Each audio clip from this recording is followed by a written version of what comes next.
What's up, everyone? I hope you're well. It's a rainy day and my vacation is over. I'm bummed. But I had a terrific break.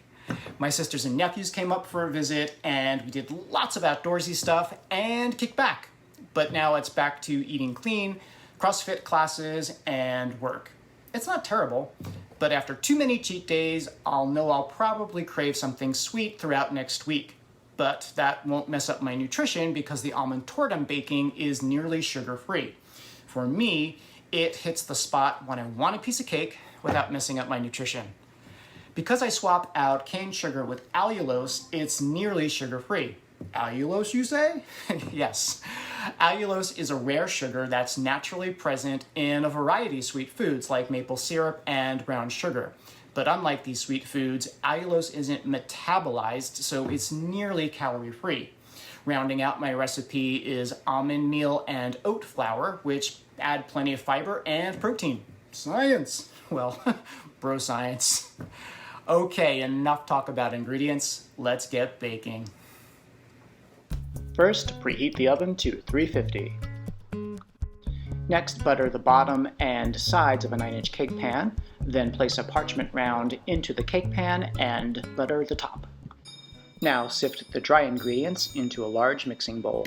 Start by adding 128 grams of almond meal, 64 grams of oat flour. Add a teaspoon of xanthan gum. Because almond meal and oat flour don't have gluten, adding xanthan gum will bind the ingredients and create texture. Otherwise, the torte will be too dense and crumble. Finally, add a half teaspoon of baking powder and baking soda and a pinch of kosher salt. Then sift. Use a spoon to break up any clumps. Set the dry ingredients aside.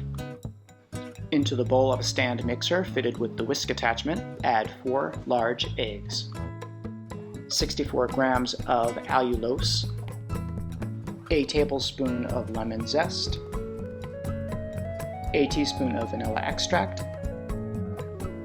and 1 tablespoon of olive oil.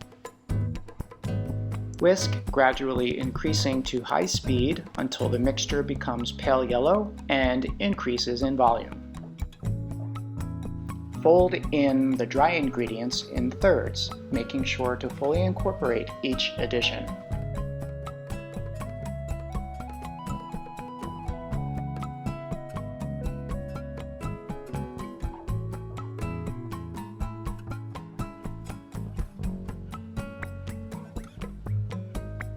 After mixing in the last addition, the batter will thicken considerably. Pour the batter into the prepared cake pan.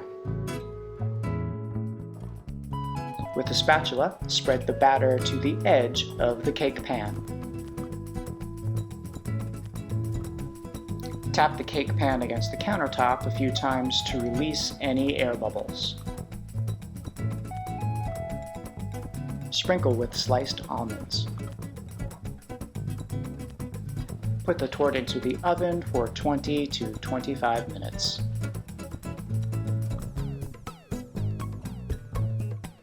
After about 20 minutes, use a cake tester or skewer to test for doneness.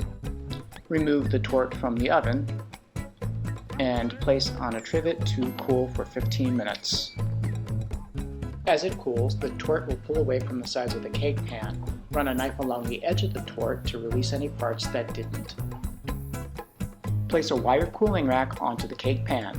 Grip the cake pan and cooling rack with oven mitts or a kitchen towel and flip. Then remove the cake pan. It was cool enough for me to handle with bare hands, but use oven mitts or kitchen towel if it's too hot for you. Using another cooling rack, flip the torte and let rest for another 15 minutes.